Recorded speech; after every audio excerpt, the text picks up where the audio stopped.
Hello, hello, and good morning.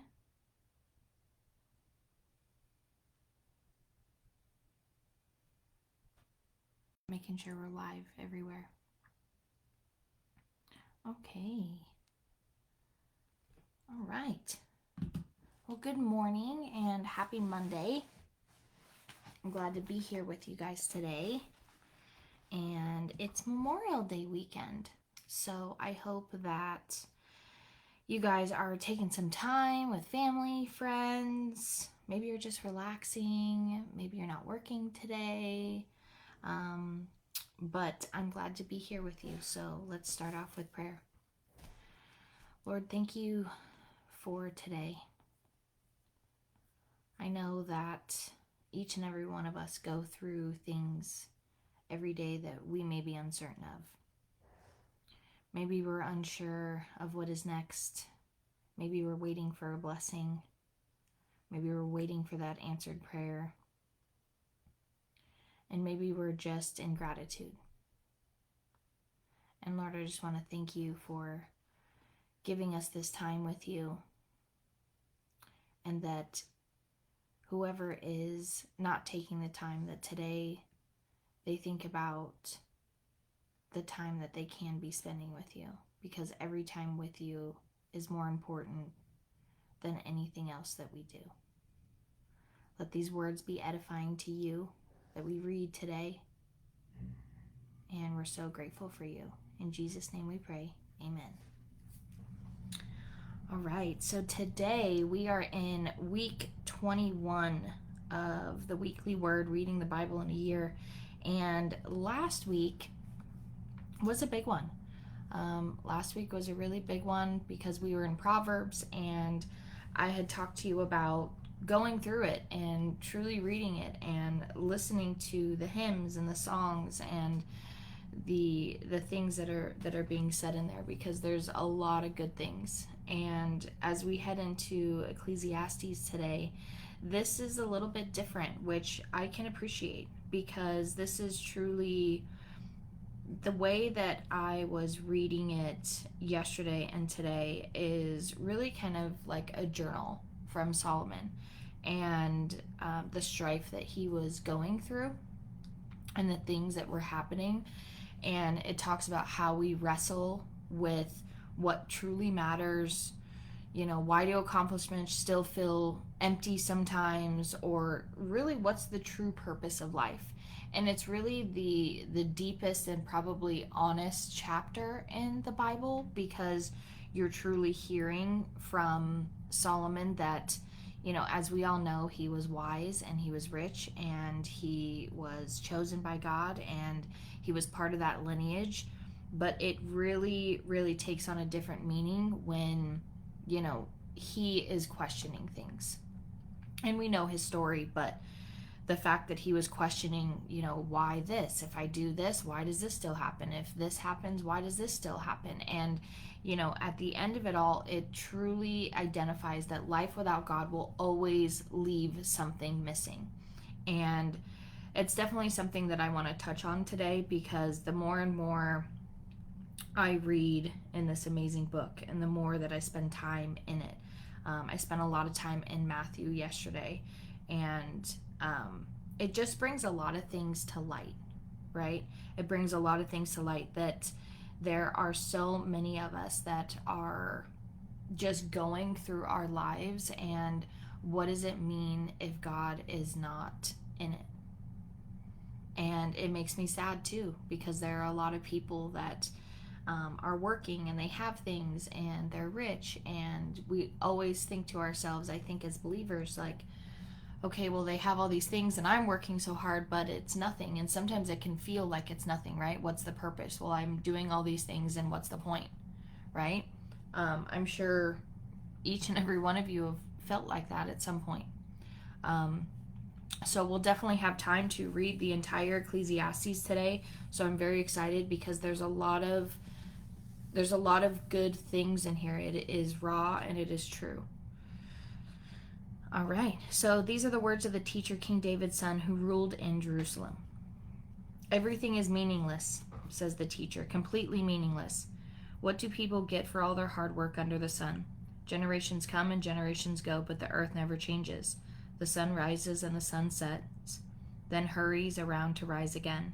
The wind blows south and then turns north. Around and around it glows, blowing in circles. Rivers run into the sea, but the sea is never full. Then the water returns again to the rivers and flows out again to the sea. Everything is wearisome beyond description.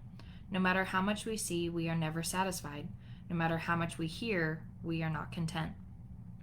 History merely repeats itself. It has all been done before. Nothing under the sun is truly new. Sometimes people say, here is something new, but actually it is old. Nothing is never truly new. We don't remember what happened in the past and future generations. No one will remember what we are doing now.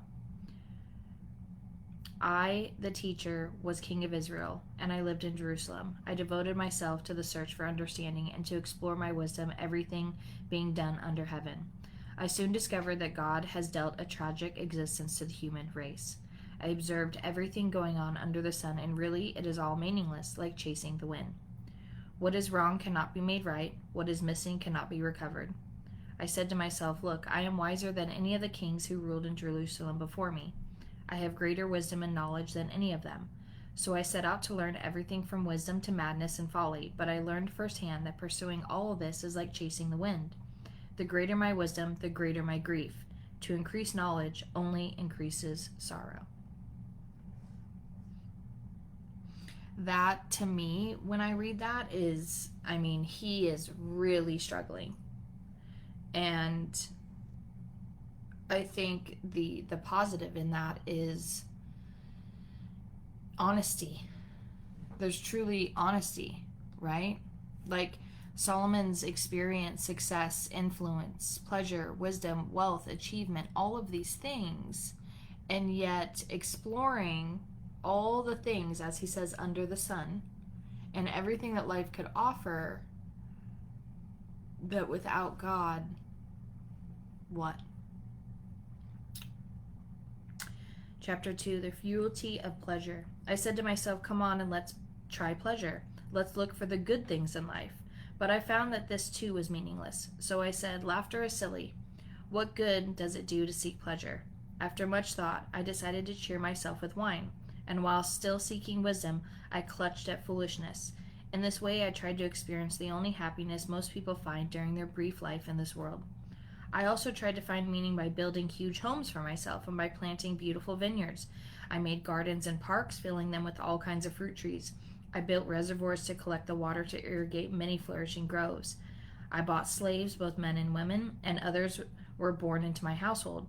I also owned large herds and flocks, and more than any of the kings who had lived in Jerusalem before. I collected great sums of silver and gold, the treasure of many kings and provinces. I hired wonderful singers, both men and women, and had many beautiful concubines. I had everything a man could desire. So I became greater than all who had lived in Jerusalem before me, and my wisdom never failed me. Anything I wanted, I would take. I denied myself no pleasure. I even found great pleasure in hard work, reward for all my labors. But as I looked at everything I worked so hard to accomplish, it was all so meaningless, like chasing the wind. There was nothing really worthwhile anywhere. So I decided to compare wisdom with foolishness and madness, for who can do better than I, the king? I thought wisdom is better than foolishness, just as light is better than darkness. For the wise can see where they are going, but fools walk in the dark. Yet I saw the wise and the foolish share the same fate. Both will die. So I said to myself, since I will end up the same as the fool, what's the value of all my wisdom? This is also meaningless, for the wise and the foolish both die. The wise will not be remembered any longer than the fool. In the days to come, both will be forgotten. So I became to hate life because everything done here under the sun is so troubling. Everything is meaningless, like chasing the wind. I came to hate all of my hard work here on earth, for I must leave to others everything I have earned. And who can tell whether my successors will be wise or foolish? Yet they will control everything I have gained by my skill and hard work under the sun. How meaningless! So I gave up in despair, questioning the value of all my hard work in this world. Some people work wisely with knowledge and skill, then must leave the fruit of their efforts to someone who hasn't worked for it at all. This too is meaningless, a great tragedy. So what do people get in life for all their hard work and anxiety?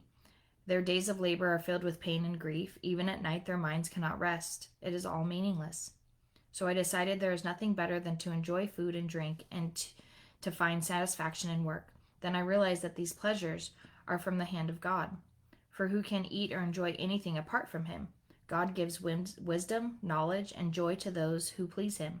But if a sinner becomes wealthy, God takes the wealth away and gives it to those who please him. This too is meaningless, like chasing the wind.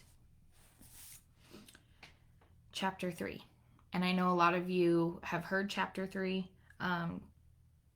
and it's very profound after you have the context from 1 and 2. A time for everything.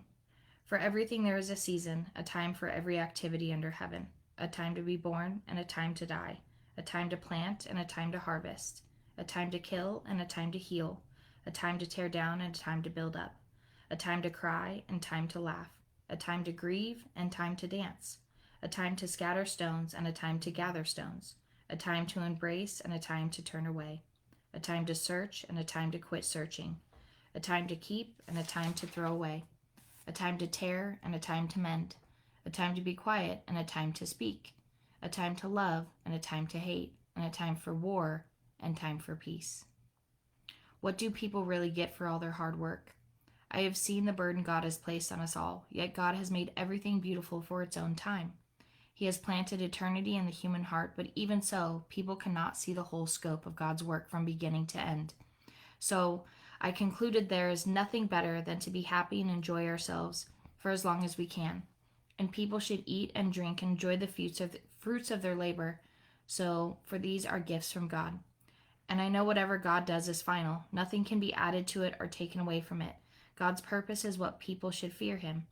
What is happening now has happened before, and what will happen in the future has happened before, because God makes things the same happen over and over again.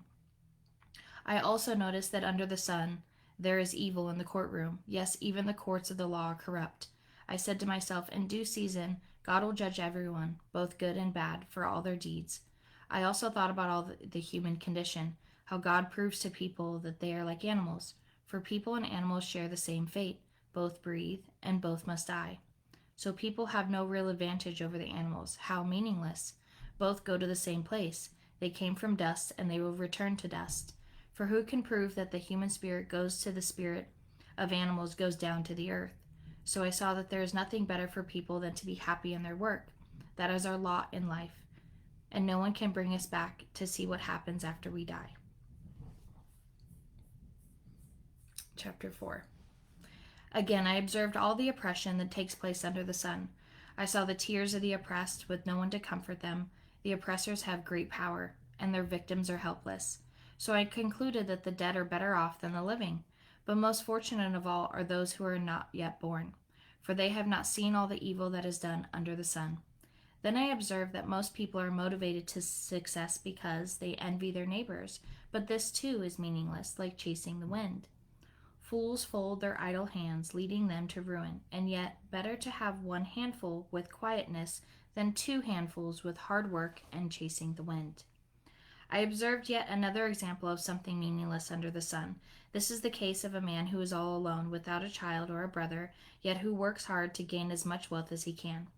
But then he asks himself, who am I working for? Why am I giving up so much pleasure now? It is also so meaningless and depressing. 2 people are better off than 1, for they can help each other succeed. If one person falls, the other can reach out and help. But someone who falls alone is in real trouble. Likewise, 2 people lying close together can keep each other warm. But how can one be warm alone? A person standing alone can be attacked and defeated, but 2 can stand back to back and conquer. 3 are even better, for a triple braided cord is not easily broken. It is better to be poor but wise youth than an old and foolish king who refuses all advice. Such a youth could rise from poverty and succeed. He might even become king, though he has been in prison. But then everyone rushes to the side of yet another youth who replaces him.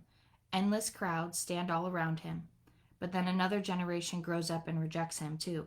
So it is all meaningless, like chasing the wind. Chapter 5. As you enter the house of God, keep your ears open and your mouth shut. It is evil to make mindless offerings to God. Don't make rash promises, and don't be hasty in bringing matters before God. After all, God is in heaven, and you are here on earth, so let your words be few. Too much activity gives you restless dreams. Too many words make you a fool. When you make a promise to God, don't delay in following through, for God takes no pleasure in fools. Keeping all the promises you make to Him, it is better to say nothing to make a promise and not keep it. Don't let your mouth make you sin, and don't defend yourself by telling the temple messenger that the promise you made was a mistake. That would make God angry, and He might wipe out everything you have achieved. Talk is cheap, like daydreams and other useless activities. Fear God instead. Don't be surprised if you see a poor person being oppressed by the powerful, and if justice is being miscarried throughout the land. For every official is under orders from higher up, and matters of justice get lost in the red tape and bureaucracy. Even the king milks the land for his own profit. Those who love money will never have enough. How meaningless to think that wealth brings true happiness. The more you have, the more people come to you to help you spend it. So what good is wealth, except perhaps to watch it slip through your fingers? People who work hard sleep well, whether they eat little or much, but the rich seldom get a good night's sleep. There is another serious problem I have seen under the sun. Hoarding riches harms the saver. Money is put into the risky investments that turn sour and everything is lost. In the end, there is nothing left to pass on to one's children. We all come to the end of our lives as naked and empty-handed as it was the day we were born. We can't take our riches with us. And this, too, is a very serious problem. People leave this world no better off than the day they came. All their hard work is for nothing, like working for the wind. Throughout their lives, they live under a cloud, frustrated, discouraged, and angry. Even so, I have noticed one thing at least that is good. It is good for people to eat, drink, and enjoy their work under the sun during the short life God has given them, and to accept their lot in life. And that is a good thing, to receive wealth from God and the good health to enjoy it. To enjoy your work and accept your lot in life, this is indeed a gift from God. God keeps such people so busy enjoying the life that they take no time to brood over the past.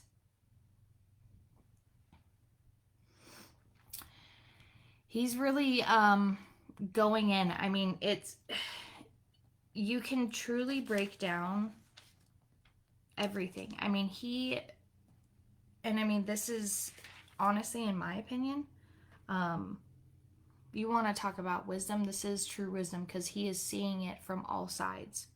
Whether it's something that you're talking about, the pleasures in life, you're talking about the work in your life, the time for things in your life, the injustices of life that we see, still to this day, and political things, and approaching God, and wealth, and companionship. He's touching points on every single little thing. And people, a lot of times what we see in the world right now, which is so true in what he's saying, like everything is the same. Like history repeats itself. And I've really been saying this from the beginning. Like there are so many times that we have seen similar things happening that were happening in this book thousands of years ago that are happening now. Now, does it look a little different? Sure, we've evolved, but it is the same when you get down to the very bottom of it. And a lot of times you see people chasing money, status, relationships, success, recognition, thinking that that is going to be achievement, but they really can't satisfy because it's only temporary, right? These are all, and that's really what he's saying. It's like, okay, well, you're doing all that, but you're just chasing the wind. Like it's this repeating process. And it's so powerful to really look at this. I can think of so many people. I can think of myself. I can think of scenarios. I can think of prayers that I've prayed. I can think of, the stress in my life that I could be going through from time to time. And I can literally understand what he's saying in this. It's like, why do that when God is in control of it all? Chapter 6. There is another serious tragedy I've seen under the sun, and it weighs heavily on humanity. God gives some people great wealth and honor and everything they could ever want. But then he doesn't give them the chance to enjoy these things. They die, and someone else, even a stranger, ends up enjoying their wealth. This is meaningless, a sickening tragedy. A man might have 100 children and live to be very old, but if he finds no satisfaction in life and doesn't even get a decent burial, it would have been better for him to be born dead. His birth would have been meaningless. His birth would have been meaningless, and he would have ended in darkness. He wouldn't even have had a name, and he would never have seen the sun or known of its existence. Yet he would have had more peace than in growing up to be an unhappy man. He might have lived 1,000 years twice over, but still not find contentment. And yes, he must die like everyone else. Well, what's the use? All the people spend their lives scratching for food, but they never seem to have enough. So are wise people really better off than fools? Do poor people gain anything by being wise and knowing how to act in front of others? Enjoy what you have rather than desiring what you don't have. Just dreaming about nice things is meaningless, like chasing the wind. Everything has already been decided. It was known long ago what each person would be. So there's no use in arguing with God about your destiny. The more words you speak, the less they mean. So what good are they? In the few days of our meaningless lives, who knows how our days can be spent? Our lives are like a shadow. Who can tell what will happen on earth after we are gone? Oof. I don't know about you, but that's really good.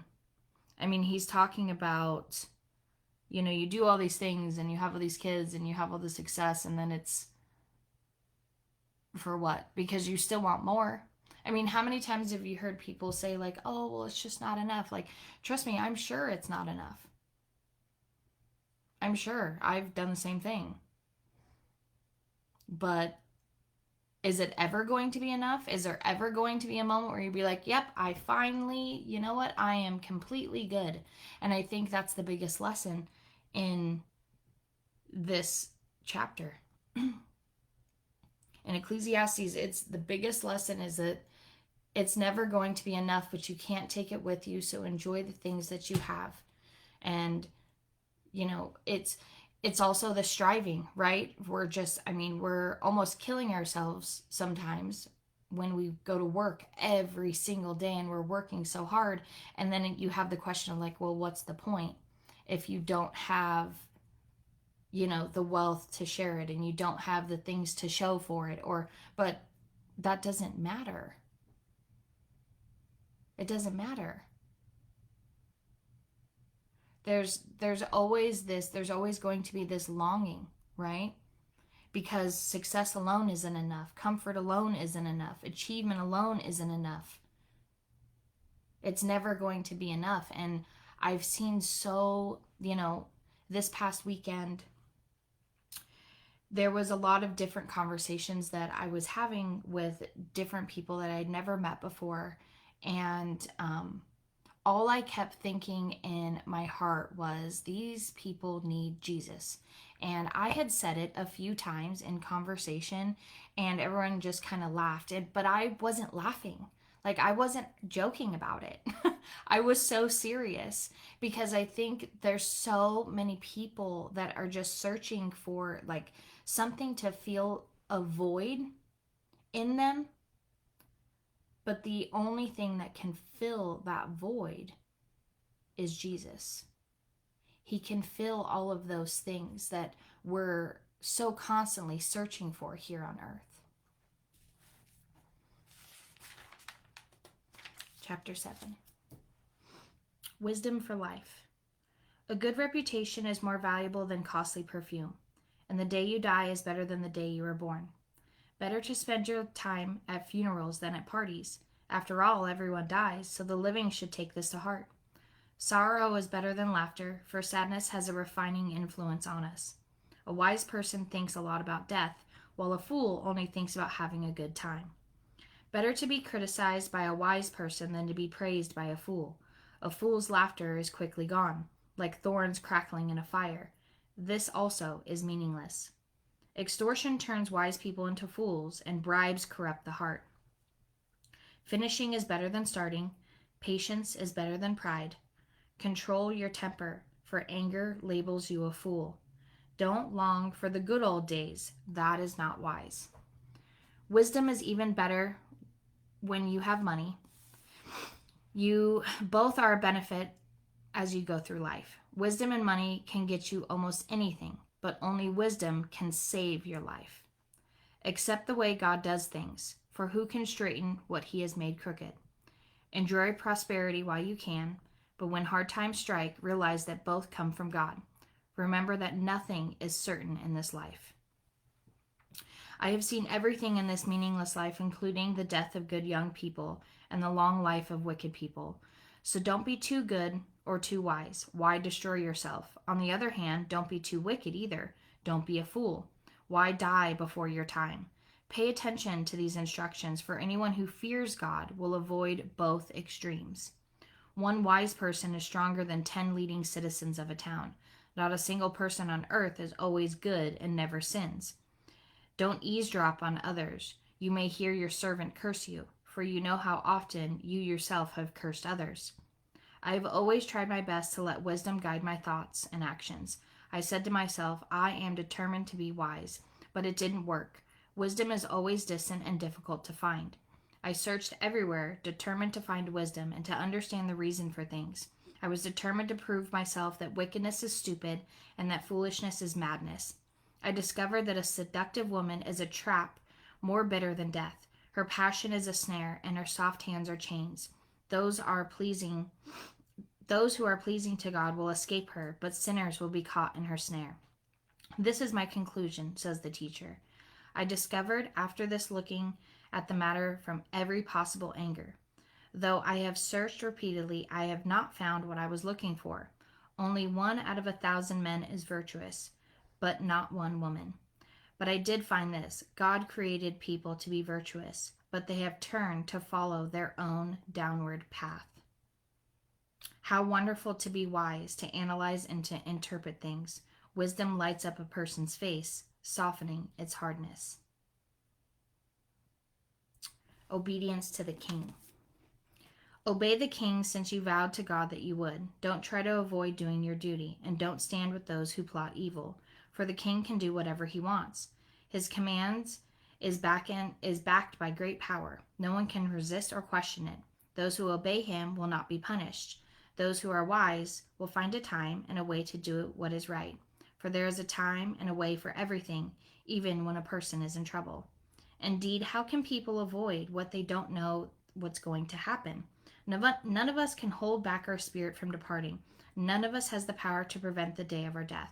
There is no escaping that obligation, that dark battle. And in the face of death, wickedness will certainly not rescue the wicked. I have thought deeply about all that goes on under the sun, whether people have the power to hurt each other. I have seen wicked people buried with honor, yet they were the very ones who frequent the temple and are now praised in the same city where they are committed their crimes. This too is meaningless. When a crime is not punished quickly, people feel it is safe to do wrong. But even though a person sins 100 times and still lives a long time, I know that those who fear God will be better off. The wicked will not prosper, for they do not fear God. Their days will never grow long like the evening shadows. And this is not all that is meaningless in our world. In this life, good people are often treated as though they were wicked, and wicked people are often treated as though they were good. This is so meaningless. So I recommend having fun, because there is nothing better for people in this world than to eat, drink, and enjoy life. The way that they will experience some happiness along with all the hard work God gives them under the sun. In my search for wisdom and the observation of people's burdens here on earth, I discovered that there is a ceaseless activity day and night. I realized that no one can discover everything God is doing under the sun, not even the wisest people discovering everything, no matter what they claim. That was pretty good. And that's, in the Bible I'm reading, it's an NLT. It gives these bolded words inside the chapters, and I know I've talked about it before, but that was under. And I'm sorry, I just read through 7 and 8 all together. I didn't tell you that was 8, but that was chapter 8, verse 9. I want to say, yeah, and it's the wicked and the righteous, and spending time with God and reading His Word and talking to Him and really trying to understand all that is being said in this book. Sometimes, if you are, I want to say this the right way, if you are truly in tune with the Spirit, and when you are looking to receive information and wisdom and truly understand, this will make sense. And I know for me, when I read and hear, sometimes I think about situations, I think about people, I think about myself, I think about scenarios, I think about so many different things that, may be going on in the world, or, something that happened that day. Maybe I was stressed about something, and, when I read it, I think about it and I go, oh, okay, that's what you're saying. Got it. And I think that that's just so powerful. And I think that's what's so important about reading inside of this book daily.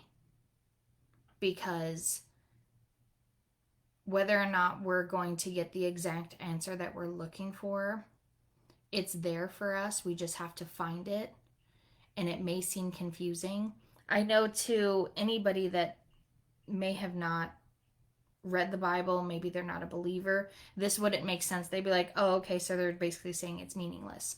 And when he talks about wicked and he talks about good, like, again, we have to understand when he was writing this, what was happening when he was writing this, the time that he was writing this.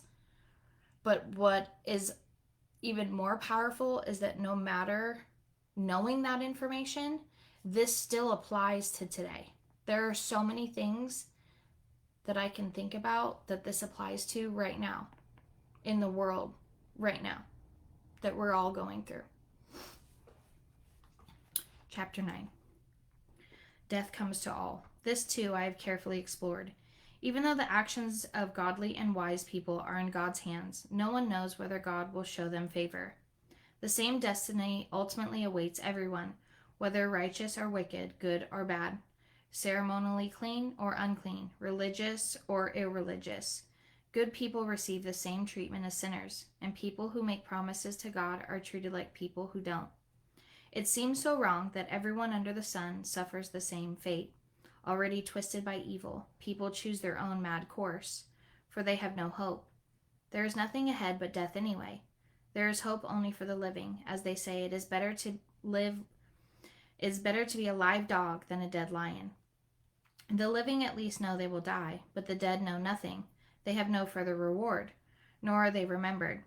Whatever they did in their lifetime, loving, hating, envying, is all long gone. They no longer play a part in anything here on earth. So go ahead, eat your food with joy, and drink your wine with a happy heart, for God approves of this. Wear fine clothes with a splash of cologne. Live happily with the woman you love through all the meaningless days of life that God has given you under the sun. The wife God gives you is your reward for all of your earthly toil. Whatever you do, do well, for when you go to the grave, there will be no work or planning or knowledge or wisdom. I have observed something else under the sun. The fastest runner doesn't always win the race, and the strongest warrior doesn't always win the battle. The wise sometimes go hungry, and the skillful are not necessarily wealthy, and those who are educated don't always lead successful lives. It is all decided by chance, by being in the right place at the right time. People can never predict when hard things might come, like fish in a net or birds in a trap. People are caught by sudden tragedy. Here's another bit of wisdom that was impressed upon me as I watched the way our world works. There was a small town with only a few people, and a great king came with his army and besieged it. A poor wise man knew how to save the town, and so it was rescued. But afterward, no one thought to thank him. So even though wisdom is better than strength, those who are wise will be despised if they are poor. What they say will not be appreciated for long. Better to hear the quiet words of a wise person than the shouts of a foolish king. Better to have wisdom than weapons of war, but one sinner can destroy that is good. As dead flies cause even a bottle of perfume to stink, so a little foolishness spoiled great wisdom and honor.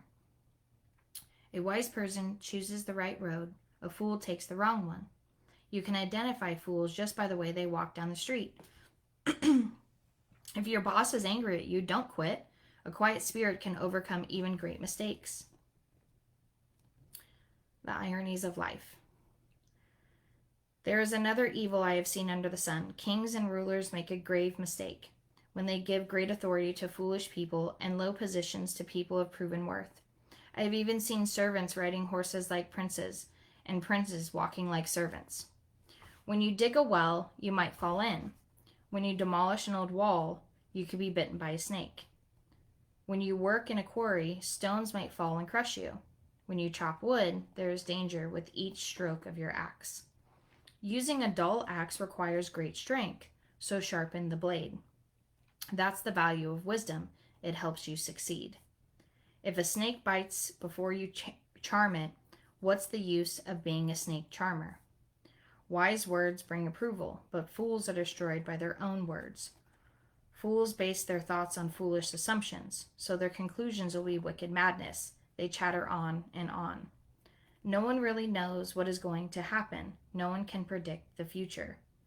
Fools are so exhausted by a little work that they can't even find their way home. What sorrow for the land ruled by servant, the land whose leaders feast in the morning. Happy is the land whose king is a noble leader, and whose leaders feast at the proper time to gain strength for their work, not to get drunk. Laziness leads to a sagging roof. Idleness leads to a leaky house. A party gives laughter, wine gives happiness, and money gives everything. Never make light of the king, even in your thoughts, and don't make fun of the powerful, even in your own bedroom, for a little bird might deliver you a message and tell them what you said. Chapter 11. The Uncertainties of Life. Send your grain across the seas, and in time profits will flow back to you. But divide your investments among many places, for you do not know what risk may lie ahead. When clouds are heavy, the rains come down. Whether a tree falls north or south, it stays where it falls. Farmers who wait for perfect weather never plant. If they watch every cloud, they never harvest. Just as you cannot understand the path of the wind or the mystery of a tiny baby growing in its mother's womb, so you cannot understand the activity of God, who does all things. Plant your seed in the morning and keep busy all afternoon, for you don't know if profit will come from one activity or another, or maybe both.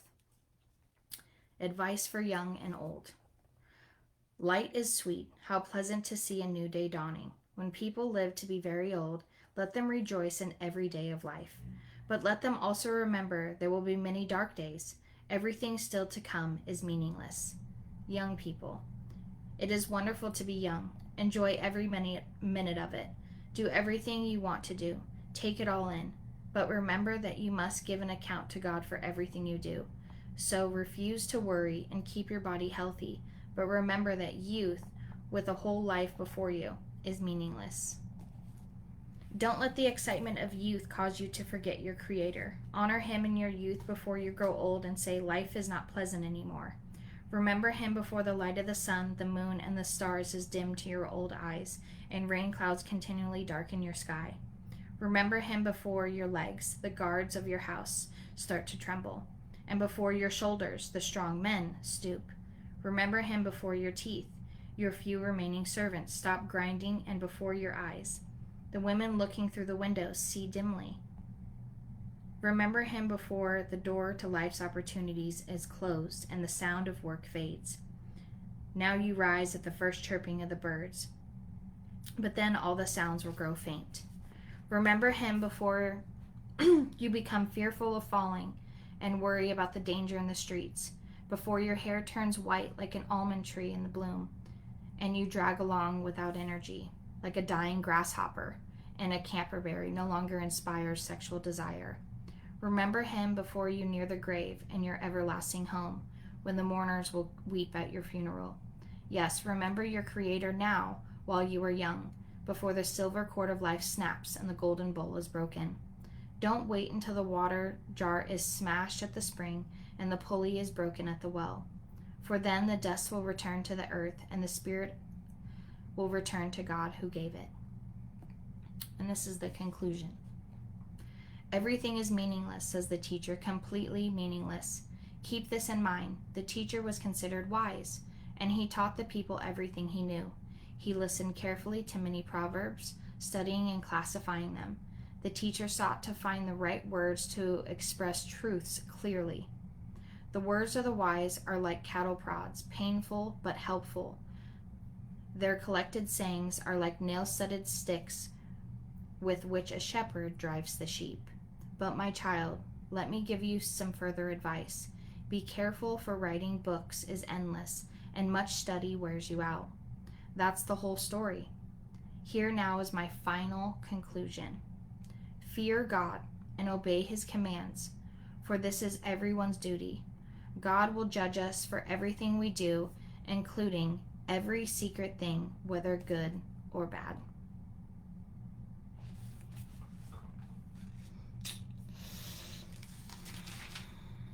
I'd love to know some of your thoughts on it, because there's so much there, right? And it's, as I was reading that last portion, right, the advice for the young and the old, and the use of words, right, could possibly get you caught up in a couple things as you're reading it, like I said before. But overall, he's telling you, like, all of the things that we worry about, that we're striving for, that, you know, I get it. It truly is meaningless. Because what's important is God. What is going to happen once we live our lives, right? What's important is sharing the gospel of God. And the way that I look at it, because yes, we live our lives every single day, right? We have to get up in the morning, and you have to do this, and you have to, go over here and take your medicine and do all that, because maybe you don't feel good, or, you got to go to work, and you got to answer the phone calls, and you got to check the emails. And through it all, though, you have to take the time to pause and to understand that it's not about all those things. It's about the small little moments of gratitude, thankfulness. Like, I get to do these things. I get to do this. I get to have a conversation with people. I get to have an intimate moment with family and friends. And I know that might sound so crazy, and you're probably like, first, where are you going? And it's just, there's so much running through my mind right now after reading this entire chapter, because as much as he says, like, oh, I was searching for this and this, and like, honestly, he was searching for definitive answers. And how many of us, no matter what we've done in our lives, no matter how good we think we are, like, how we're always looking for something, right? We're always looking for that definitive answer. Well, when is he going to come back? When is Jesus coming back? They keep saying it soon. We don't know. Okay, well, when is this going to happen? When is my breakthrough going to happen? Okay, well, I don't know. When is this blessing that I've been praying for the past 15 years going to happen? You don't know. When am I finally going to get that house? You don't know. When am I finally going to be recognized for all the good that I've done? You don't know. And that's to me, that's what's running through my mind, is that stop searching for answers that you're not going to get the answers to, because God is in control of everything.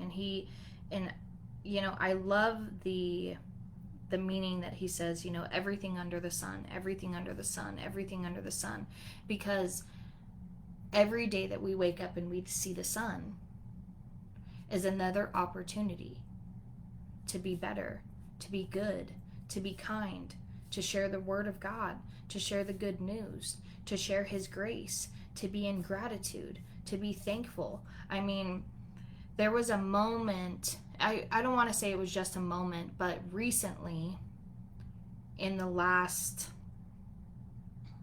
it's probably been the last month,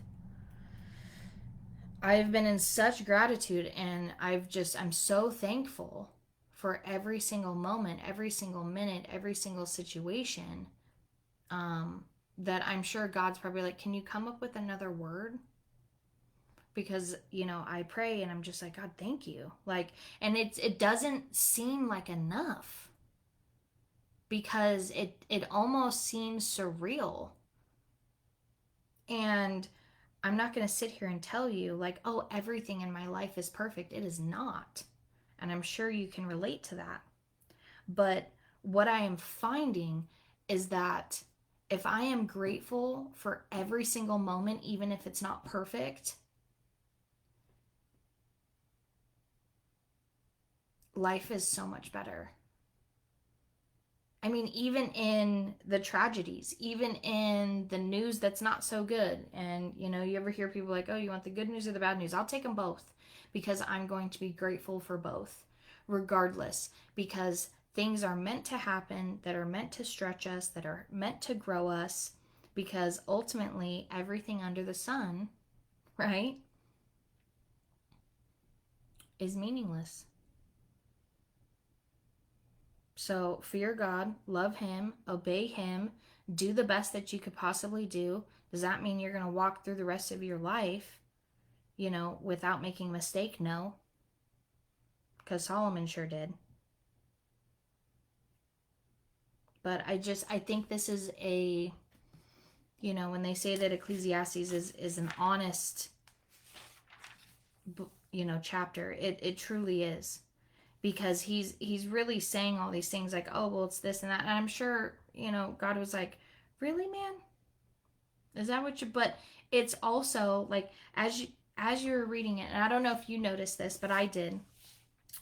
There, even from the beginning, it was like, okay, well, I said to myself, I decided, I noticed, I observed, as it's starting each chapter is what I'm saying. Don't be surprised. There's another thing that I have seen. I've seen everything. This too I explored. I've thought about. There's, and then when you get to the end, it switched. And that's where the wisdom came in. And it's chapter 9, verse 13. So all before this, right, he's saying like, I learned, I thought, I observed, I explored, he's seeing all these things that are unfolding, within time. And we don't know time frame of when he wrote this, and I'm sure this isn't everything that he wrote. I'm sure this is just what was put in here, because we all know there's a lot of things that have been taken. But it says, here's another bit of wisdom that has impressed me as I have watched the way our world works. So not only does it come to, it's almost like when you start your journal when you're young, right? Your little dear diary, and you're writing all these things. And then as you get older, you start to realize like, oh, it's something, now this is what I have learned. Like it transitions into, here's another bit of wisdom that was impressed upon me. And I find that so interesting as you go through it, and right towards the end, it switches. It's like, it's almost like I'm telling you all these things that are happening and it's not fair and, woe is me. And then, oh, but this is what it's about. So, um, this is great. This is something, this is something you could go back to over and over and over. There are so many verses in here that I wanted to highlight and stop for a minute because it is so, so powerful. And I think one that's important is 10:14. No one really knows what is going to happen. No one can predict the future. That's important. No one. No one. So again, you hear these people like, oh, I know it. No, you don't. None of us do. No one knows anything of anything. We don't know nothing of what's going to happen. And I think this, and I know they're called parables, but this really kind of got me in the beginning. It was 10:8. It says, when you dig a well, you might fall in. When you demolish an old wall, you could be bitten by a snake. When you work in a quarry, stones might fall and crush you. When you chop wood, there is danger with each stroke of your axe. That can be perceived in many different ways. So when you dig a well, you might fall in, right? I think of that as, people are like, oh, you're digging a deeper hole. Don't dig it because you're going to fall in and there's nothing you can do to get out of it. When you demolish an old wall, maybe it's an old thought pattern, old belief, old ways of doing things. Maybe you're overcoming things. It says you could be bitten by a snake, so be careful. Like, be careful going and getting rid of these walls, because the Bible does tell us to guard our heart. So be careful, because you could get bit. And how many of us know snakes in our lives? When you work in a quarry, stones might fall and crush you. When you chop wood, there is danger with each stroke of your axe. So the chop wood one is a good one as well. Like, you could be, cutting people off, telling people how you feel. Maybe you finally got the courage to say what you wanted to say to somebody all this time. But be careful, because with each stroke, you could cut yourself. So that's my interpretation of things. And when I read them and I read them again and I go back and I, really think about it in my life and I go, ooh, like, okay, got it. So I hope you enjoyed today on this Memorial Day. And I'm excited to be with you here again next week and go into week 22. But I think, if anything, that what's the most important as we are in week 21 and you carry out the rest of your week, if you continue reading this, is that a God-centered life is going to bring you fulfillment that success never can. So always focus on Him and be grateful, be in gratitude, forgive, love, all of those things. So I hope you have a wonderful Monday, and yeah, let me know. I'd love to hear your thoughts too as we go into next week, week 22. But have a great week. Love you guys so much. Thanks for being here with me, and until next time.